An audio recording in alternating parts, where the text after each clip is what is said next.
Hello, magandang araw po muli sa ating lahat. Kamusta po kayo? Sa araw po ito, mayroon po akong i-discuss dito sa 10 piso po na ito na BSP 10 piso. Ito po ay parehas na 10 piso. 2002 at saka 2005. Parehas po sila. And mayroon lang po akong napansin dito nakakaiba sa 10 piso na ito. Ang isa po dito ay matatawag na error.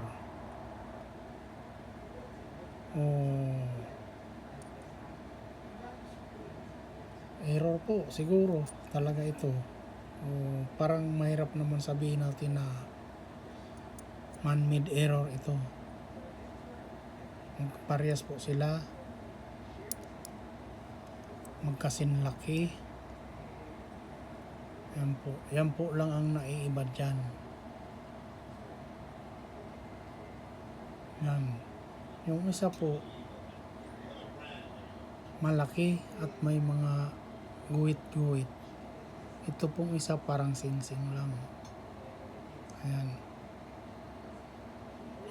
Kung man-made error man po ito, dapat makikita mo yung mga pinagpukpukan ito. Dapat bako-bako ito.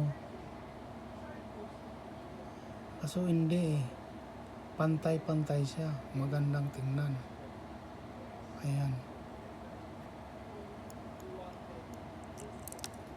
Ito. Makapal po. May kapal siya. Parang sing-sing. Itong isa wala. Halos pantay ito. Ito may kapal. Bilog talaga. Bilog ang dulo ng inner circle ng 10 piso na ito. Mga kagaya kong coin collector,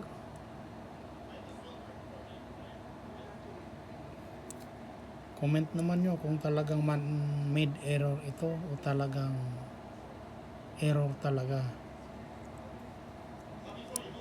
Ito. Kasi kakaiba talaga siya eh. Ayan o. Sa 10 piso. Magkasinlaki sila. Laki sila ng bilog. Makapal nga lang itong isa. At walang guhit-guhit. Yan. Ano po sa palagay nyo, mga kagaya kong coin collector?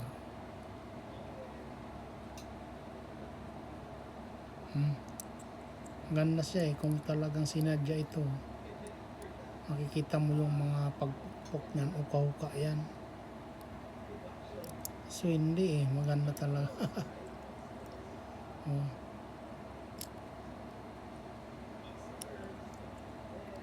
Comment naman lang po kung talagang man-made error ito. Ayan o. Magkasinlaki sila. Ayan. Kasinlaki po sila. Yung lapad lang ang iba. At itong isa walang mga guhit-guhit, diretso lang talaga na parang sing-sing lang. Yan po. Comment na lang po kung talagang man-made error ito o error talaga. Thank you.